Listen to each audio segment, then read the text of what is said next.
bunch of holidays all at once. If you're not Jewish but you work with any and they keep taking off days of the week, it's over now.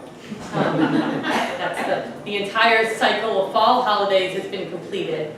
And they start with Rosh Hashanah, which is the Jewish New Year.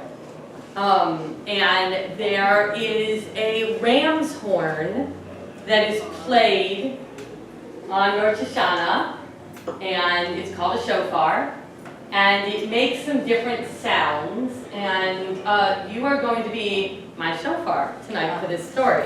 So I'm going to teach you 3 notes. The first one is the standard note. It's called a tekiah, and it's one long note that goes kind of up at the end.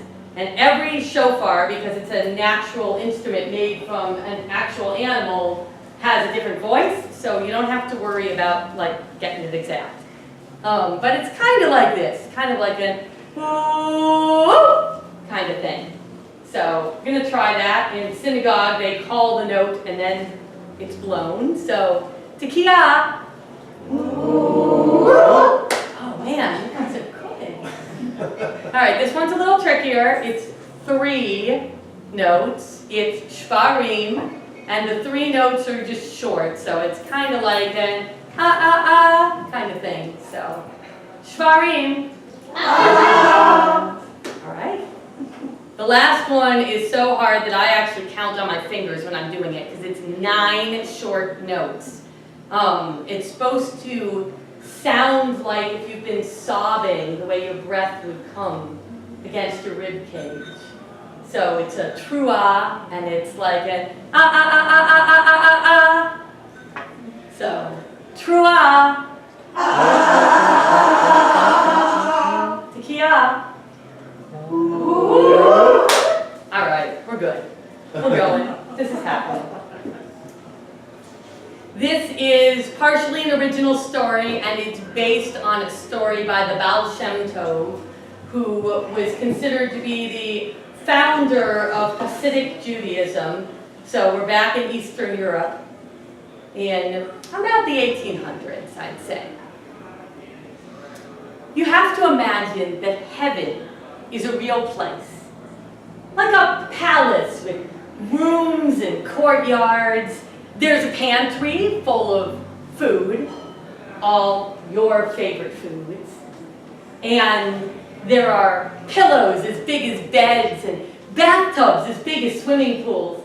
There's a gym for every sport, and there's a gym for the people who do not like gym. So when you were a kid, the place you wished you could go during gym class, and when you're an adult, the place you'd like to go when people say, hey, you want to go to the gym? And you're like, yeah, I'll go to the gym. It's full of that. And every one of these rooms and courtyards has a door or a gate, and every one is locked. Keys, keys, keys to the kingdom of heaven. Would you like to buy a key? Would you like to buy a key? Would you like to buy a key? Now, Reb Daniel was a simple man. He didn't study too much, he didn't worry too much, but he believed in the kingdom of heaven. And more than anything, he wanted to go to the throne room and meet God. Every year at Rosh Hashanah time, when the prayers were all about God, King of the universe, that's what he wanted, not apples and honey, not fancy feasts. He wanted to go meet God. And he wouldn't ask for anything, nothing at all, just to be there. Reb Daniel worked hard all day, and his wife, Selah, worked hard too. So when they came home together in the evening, they did housework together. And Selah sang as she washed the dishes. And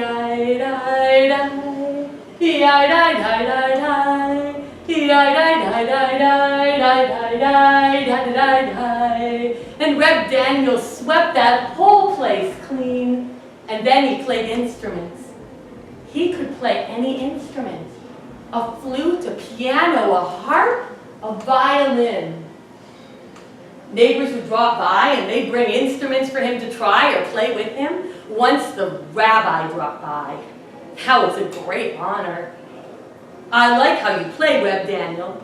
said the rabbi the next morning in synagogue. "Is it true you can play any instrument?" Reb Daniel didn't like to brag, but it was kind of true. So he said, "Thank God, every instrument I've tried I've been able to play." "Good, good," said the rabbi. "Then try this." And he gave Reb Daniel a long, curved, polished ram's horn. "A shofar," said Reb Daniel. "Come now, it's just an instrument," said the rabbi. "Give it a try." And Reb Daniel gave it a try, and within 5 tries, he was blowing a perfect one note. Tekiah. "Excellent, excellent," said the rabbi.